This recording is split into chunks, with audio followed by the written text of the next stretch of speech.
Bang, channel saya kira-kira aman nggak ya untuk dimonetisasi? Atau konten yang saya buat hari ini kira-kira bisa dimonet nggak ya? Kita akan bahas dari dua pertanyaan tadi. Karena menurut saya, pertanyaan tadi itu paling populer, sering banget ditanyain sama saya, baik itu di kolom komentar, DM Instagram, bahkan di grup kelas YouTube saya juga sering banget ditanyain, konten ini aman nggak ya untuk monetisasi? Channel saya aman nggak ya untuk monetisasi? Nah, banyak banget pemula yang pada saat ini udah mulai konten di channelnya, atau baru mau memulai membuat channel baru, tapi masih galau apakah konten yang akan dibuat nanti itu bisa diterima monetisasi atau enggak. Sebenarnya ada satu hal yang sangat sederhana untuk bisa kita pahami bersama, khususnya untuk teman-teman yang masih pemula banget di YouTube. Keputusan sebuah channel itu bisa diterima monetisasi atau ditolak monetisasi, itu keputusannya sama tim peninjaunya YouTube. Jadi kalaupun kita bertanya kepada orang lain, misalkan bertanya kepada teman atau YouTubers gitu ya, itu juga jawaban yang kita terima nanti, itu juga belum tentu akurat. Karena nanti kejadian di lapangannya itu akan berbeda-beda. Misal kita bertanya kepada si A gitu ya, wah ini channelnya bisa dimonetisasi nih, bisa menghasilkan gitu kan. Tapi nanti kejadiannya bisa aja ditolak monetisasi. Atau sebaliknya nih, channel ini mungkin nggak bisa monetisasi nih gitu. Tapi kenyataan di lapangannya justru channelnya bisa dimonetisasi dan menghasilkan. Itu yang saya sampaikan tadi. Keputusan akhirnya itu ada sama tim peninjaunya YouTube pada saat kita mengajukan monetisasi. Nah, saran saya, daripada kita menghabiskan waktu menggalaukan channel kita ini apa bisa diterima monetisasi atau enggak, lebih bagus teman-teman perhatikan 3 hal penting ini. Yang nanti ini ada hubungannya nih sama channel kita bisa dimonetisasi atau enggak. Yang pertama, dari visual gambar dan video yang kita buat. Dan yang kedua, itu dari audionya. Dan yang ketiga, itu dari manfaat kontennya. Sekarang kita bedah satu-satu ya. Dari visualnya yang pertama. Usahakan ketika kita membuat konten, ya untuk gambar dan isi videonya itu original. Wah, saya nggak pede nih bang ngomong depan kamera. Saya masih grogi nih ngomong depan kamera. Oke, masih ada solusi lain. Kita bisa menggunakan kamera belakang untuk mengambil adegan-adegan yang menarik, yang unik, yang ada di sekitaran kita. Dari situ aja, kita udah berupaya untuk membuat konten yang original. Kemudian yang kedua dari audionya. Nah, kalau audionya kita kan bisa ngomong langsung di depan kamera seperti ini. Oke, teman-teman nggak pede nih ngomong langsung di depan kamera seperti ini. Ada solusi lainnya, kan bisa dubbing. Dubbing di malam hari, pulang kerja, rumah lagi sepi, itu kita bisa dubbing. Atau kalau nggak bisa juga dubbing nih, takut ngomongnya salah-salah. Ada lagi solusi lainnya. Ya, misalkan kita mau bernarasi lewat teks. Jadi kita membahas konten kita itu lewat teks. Jadi kita berbicaranya lewat teks. Tapi ini akan menyulitkan kita ya. Kita akan lebih repot dalam mengeditnya. Karena kita harus masukin teks demi teks untuk menjadi sebuah cerita. Ya itu solusinya kalau memang kita nggak mau dubbing. Jadi saran saya ya minimal maulah dubbing. Kan kalau dubbing itu kan kita sendiri, nggak ada yang lihat juga gitu kan. Rumah lagi sepi mungkin di malam hari gitu kan. Dan kita juga nggak tampil depan kamera gitu. Dan kalau kita menggunakan dubbing audio dari suara kita sendiri, dari situ kita juga sudah berupaya untuk punya audio yang original. Jadi videonya tadi original, audionya juga original. Ini udah cukup membantu kita ketika nanti channel kita ditinjau oleh tim YouTube-nya. Kemudian yang ketiga, manfaat konten yang kita buat. Jadi usahakan dalam kita membuat konten itu bukan cuman sekedar original aja, videonya, suaranya, tapi coba perhatikan juga dari sisi manfaat kontennya. Nilai apa yang bisa kita berikan kepada penonton, nilai tambah apa yang bisa kita berikan kepada penonton. Ini juga ada hubungannya sama views dan subscriber. Jadi seorang penonton itu kan kalau buka YouTube, dia kan ada suatu kebutuhan nih. Tiap penonton itu kebutuhannya beda-beda, ya kan? Jadi kita harus memberikan konten yang memberikan manfaat untuk penonton kita. Nah, manfaat di sini kan banyak banget macamnya ya. Ada yang hiburan, informasi terbaru, pembelajaran, ya edukasi dan lain sebagainya. Intinya, buatlah konten yang bisa memberi manfaat untuk penonton sekaligus menjawab kebutuhan penonton itu sendiri. Ketika mereka ketemu konten kita, terus terjawab nih kebutuhannya, mereka akan menyimak dan subscribe ke channel kita. Jadi jangan sampai kita itu asal comot video, ambil sana-sini, ya kan, cuma digabung-gabung, ya originalnya nggak ada, audionya juga cuma backsound aja yang no copyright misalkan, terus minim banget manfaatnya, minim nilai tambah untuk penontonnya. Ya wajar-wajar saja ketika kita mengajukan monetisasi, channel kita ditolak sama tim peninjaunya YouTube. Karena mereka juga akan menilai nih dari sisi originalnya. Sebenarnya masih banyak lagi penilaian dari tim YouTube-nya. Nanti saya akan jelaskan di bagian akhir video. Nah, yang pertama di sini yang perlu teman-teman upayakan adalah yang 3 poin tadi. Gimana visual dari video kita, apakah sudah original, audionya gimana, dan manfaat dari konten yang kita buat. Jadi simpelnya, usahakan kita punya 2 poin yang benar-benar original karya kita sendiri. Sebagai contoh yang pertama nih, misalnya untuk visual gambar dan videonya memang original karya kita. Kita pakai kamera depan seperti ini, ataupun pakai kamera belakang. Otomatis yang kedua nanti kita menggunakan audio dari suara kita sendiri, suara original kita. Tapi anggaplah konten kita minim banget nih sama manfaatnya gitu. Ya ini masih ada peluang untuk bisa lolos monetisasi. Paling kalau minim manfaat itu nanti pengaruhnya ke views-nya. Karena mungkin konten kita tidak menjawab kebutuhan dari penonton. Paling views-nya sepi. Tapi masih ada peluang untuk kita bisa diterima monetisasi. Kemudian untuk contoh yang kedua misalnya. Untuk visualnya mungkin ataupun videonya kita menggunakan video orang lain nih, ya kan? Tapi untuk audionya itu memang asli suara kita sendiri. Dan untuk manfaatnya, kebetulan konten kita manfaatnya nih luar biasa, menambah nilai nih dari konten orang lain yang kita gunakan tadi. Ada nilai tambah lah gitu ya. Contohnya kayak konten reaction. Nah, konten reaction itu kan kita menggunakan konten orang lain gitu kan. Tapi kita kan memberi nilai tambah di konten kita itu ketika kita sedang mereaction atau bereaksi, berkomentar di video orang lain tadi. Tapi kan untuk manfaatnya luar biasa, menambah nilai tambah nih. Untuk audionya juga pakai suara kita asli. Ya itu juga punya peluang untuk bisa diterima monetisasi. Atau contoh yang ketiga nih, kita punya visual gambar ataupun video yang original, tapi suaranya kita menggunakan suara AI misalkan gitu ya. Tapi untuk manfaatnya itu juga ada nilai tambah, ada manfaat lah untuk si penonton ini tadi. Itu juga kita punya peluang lah untuk bisa diterima monetisasi. Jadi kesimpulannya ya kita usahakan sebanyak mungkin elemen-elemen yang kita gunakan dalam video kita itu original, baik itu dari audionya ataupun dari videonya. Jadi kalau ada sentuhan originalnya yang lebih banyak ketimbang konten orang lain, itu kita bisa punya peluang untuk bisa diterima monetisasi. Kalau seandainya kita ngambil konten orang hanya untuk melengkapi kebutuhan dari konten kita, ya itu sah-sah aja gitu, untuk melengkapi konten gitu. Tapi bukan berarti kita ngambil konten orang full. Nah, itu biasanya yang beresiko gitu.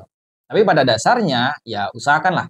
Selagi kita bisa semuanya original, usahakan semuanya original. Karena yang namanya kita menggunakan konten orang lain, itu juga nanti di masa yang akan datang akan terjadi masalah. Entah itu hak cipta, entah itu sebuah pelanggaran. Jadi kalau seandainya nih, hal terburuk yang kita terima, misalkan channel kita ditolak monetisasi.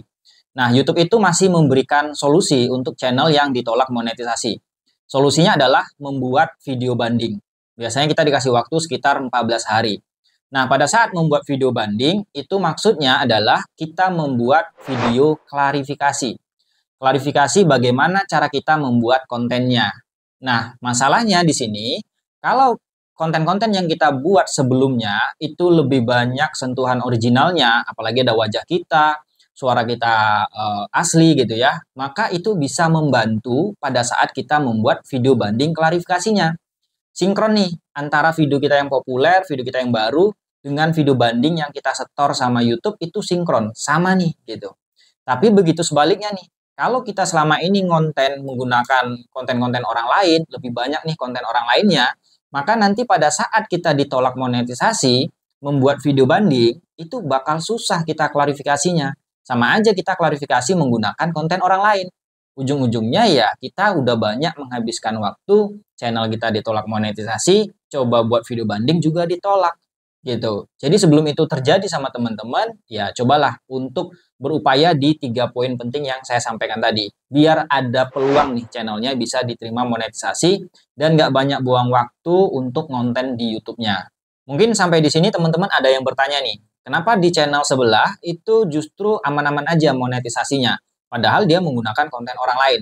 Mungkin itu kan pertanyaannya. Oke. Jadi, kalau kita melihat sebuah channel, mungkin kontennya anggaplah melanggar untuk monetisasinya gitu ya, menggunakan konten orang lain. Tapi kok bisa monetisasi? Kita harus ingat yang kita bicarakan di awal tadi, bahwa keputusan finalnya itu ada sama tim peninjau YouTube-nya. Bisa jadi tim peninjau YouTube-nya itu melihat channel tadi dari sudut pandang yang berbeda. Ya kan banyak tuh parameternya, nggak cuma 3 poin yang saya sampaikan tadi aja. Masih banyak lagi poin-poin apa aja yang dinilai sama tim peninjau YouTube-nya. Atau misalkan seperti ini, dia memang kontennya itu menggunakan konten orang lain dan lolos monetisasi. Itu pun nanti lolosnya mungkin di awal aja. Setelah 1 bulan setelah dia dimonetisasi, tiba-tiba dismonetisasi. Atau 2 bulan kemudian dismonetisasi. Terus dia buat video banding, bandingnya ditolak. Gitu. Jadi udah biasa di YouTube itu seperti itu.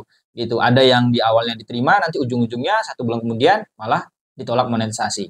Makanya biasanya yang bertahan lama untuk monetisasinya, yaitu tadi, lebih banyak sentuhan originalnya di konten yang dibuat gitu. Tapi kalau kita udah siap dengan model yang seperti tadi, misalnya ya udah nggak apa-apa, monetisasi 2 bulan, gajian, habis itu channelnya dismonetisasi, kita udah punya nih channel cadangan. Berarti kita udah paham banget nih cara mainnya YouTube gitu kan. Tapi kalau kita masih pemula, kemudian kita memilih jalan-jalan yang agak ekstrim gitu ya, terus gagal nih monetisasi, kita bakal kecewa banget gitu. Nah, makanya untuk teman-teman yang masih pemula, cobalah untuk tetap membuat konten yang original, karya kita sendiri. Itu nanti manfaat ke depannya luar biasa kok gitu. Sekarang saya akan coba tunjukin apa aja yang dinilai YouTube pada saat channel kita ditinjau. Jadi di dalam artikel resminya YouTube itu juga sudah dijelaskan tentang kebijakan monetisasi channel YouTube. Kalau kita geser ke bawah, nanti ada di bagian paragraf bawah ini judulnya. Hal-hal yang kami periksa saat meninjau channel Anda. Jadi ada beberapa nih yang diperiksa sama tim YouTube-nya ketika mereka meninjau channel kita pada saat kita mendaftar monetisasi. Apa yang diperiksa? Nah, kita baca nih di bagian ini. Karena tidak dapat memeriksa setiap video, nah jadi kemungkinan tim YouTube itu tidak memeriksa semua video kita. Wah, banyak banget ya kalau diperiksa gitu kan, bisa 100-200 konten gitu kan. Tetapi peninjau kami mungkin berfokus pada komponen berikut di channel Anda. Nah, jadi kayak ada parameter nih atau ada yang diperiksa nih sama tim YouTube-nya, beberapa poin penting. Apa yang diperiksa? Yang pertama adalah tema utama. Nah, makanya nggak heran kalau channel yang terlalu banyak campur-campur, nggak jelas konteksnya kemana, nggak jelas ngebahasnya apa, itu biasanya ditolak monetisasi oleh tim YouTube-nya. Ya, meskipun konten kita itu campur-campur di channel kita, ya setidaknya adalah tema utama kita arahnya kemana, apa yang kita bahas. Makanya yang udah lama banget ngikutin zona tutorial, di samping kita itu punya tema utama yang bisa membantu perkembangan channel kita, itu juga termasuk menjadi penilaian sama tim YouTube-nya loh, pada saat ditinjau channel kita. Jadi ya itu usahakan ya, tema utamanya itu ada, arah channel kita ngebahas tentang apa. Yang kedua adalah video yang paling sering ditonton. Ini video yang paling populer ya. Jadi kalau video paling populer itu kan dia membawa jam tayang paling banyak. Nah, itu yang dicek sama tim YouTube-nya. Masalahnya yang terjadi, kalau video kita yang paling banyak ditonton itu video re-upload atau bukan karya kita sendiri, nah di situ akan menjadi masalah nanti. Mau kita hapus, ya jam tayangnya bakal hilang, bakal berkurang gitu kan. Kemudian video terbaru. Nah, gimana nih video terbarunya? Apakah original atau gimana gitu ya? Itu juga termasuk dalam penilaian sama tim YouTube-nya.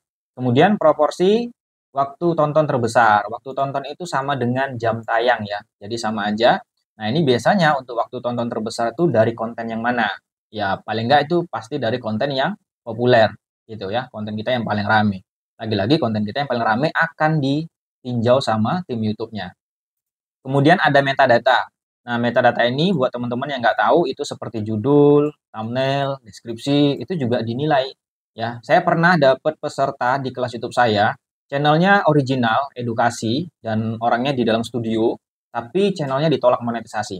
Setelah saya analisa lebih lanjut dan kita ngobrol di kelas 1 jam saya, ternyata dia bermasalah di bagian deskripsi videonya. Deskripsi videonya itu penuh dengan kata kunci dan kata kuncinya itu nggak relevan dengan videonya. Itulah penyebab utama channelnya ditolak monetisasi. Nah, itu adalah bukti bahwa metadata video itu juga dinilai sama tim peninjau YouTube-nya. Dan yang terakhir ini kayaknya masih baru ya, ada bagian tentang channel. Itu juga diperiksa sama tim YouTube-nya. Buat teman-teman yang tidak tahu apa itu menu tentang channel, itu sama dengan deskripsi channel ya. Jadi kalau di channel kita, di bawah nama channel itu kan ada tulisan yang bisa ditekan. Itu namanya deskripsi channel atau bisa tekan tulisan baca selengkapnya. Nih seperti di channel saya, di bawah nama channel kan ada tulisan nih 1 baris. Nah, kita tekan aja nih tulisan baca selengkapnya. Di sini akan kelihatan bagian tentang kita. Ini juga termasuk dinilai loh sama tim YouTube-nya pada saat mereka meninjau channel kita. Ya buatlah menu tentang ini atau deskripsi channel ini dengan yang akurat dan bisa dipahami sama penonton. Seperti punya saya ini, udah saya jelasin apa itu channel Zona Tutorial. Kemudian saya masukkan sedikit pencapaian saya setiap tahunnya. Kemudian di sini juga saya tulis nama saya Mas Bambang ya. Jadi jelas, rapi gitu loh. Ya kan? Kemudian kalau kita geser ke bawah juga kelihatan ada beberapa link. Termasuk di sini ada link sosial media, ada link kelas YouTube saya. Makanya banyak banget yang bertanya, "Bang, saya mau gabung di kelasnya, itu linknya di mana ya?" Gitu. Nah, sebenarnya link kelas saya itu ada di deskripsi channel. Ya, ada di deskripsi channel. Ini tinggal teman-teman klik untuk mendapatkan info selengkapnya. Ya, jadi kalau nggak tahu buka deskripsi channel, di bawah nama channel saya ada tulisan tinggal ditekan. Kemudian tinggal pilih aja link sesuai dengan kebutuhan teman-teman. Misalnya nih, teman-teman berminat untuk di kelas kursus YouTube, ya kan itu linknya ada, nanti tampilannya akan seperti ini. Nah, ini tampilan berandanya. Nah, di sini teman-teman bakal dapat panduan step by step gimana cara jadi YouTuber dari nol. Jadi metode belajarnya itu lewat video yang sudah saya urutkan. Total videonya ada 55. Bahkan di sini ada juga video petunjuknya. Jadi kalau teman-teman mau nonton video petunjuk ini, nanti teman-teman bakal paham apa itu video kursusnya Zona Tutorial. Kalau kita geser ke bagian paling bawah, nanti teman-teman juga akan melihat ada list materi apa aja yang bakal teman-teman dapatkan. Ini untuk list materinya, ya lengkap banget, udah saya urutkan, jadi enak belajarnya dari nol. Ya, dari mulai cara bikin email, cara bikin channel, itu semua saya ajarin di video kursusnya Zona Tutorial. Totalnya ada 55, udah saya urutin. Nih, teman-teman bisa baca sendiri. Dan yang paling penting di bagian paling bawah juga ada bagian penting setelah monetisasi. Jadi untuk langkah-langkah setelah monetisasi itu juga saya bahas di video kursus Zona Tutorial.